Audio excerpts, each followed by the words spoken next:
Pamana.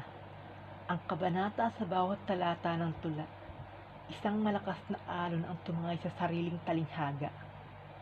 Ang pagbigkas sa bawat panalangin na may luha. Dahil hindi mo daling lunasan ang mga sugat sa dalawang paa. Babalaan na kita. Ang kwentong ito ay hindi patungkol sa kilig. Ito ay tungkol sa wikang katutubo na madalas binabaliwala.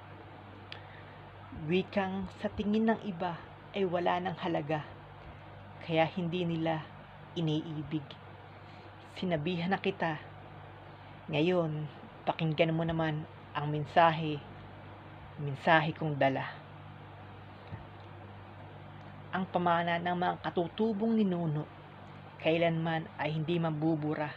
Nakatatak na ito sa aming mga puso.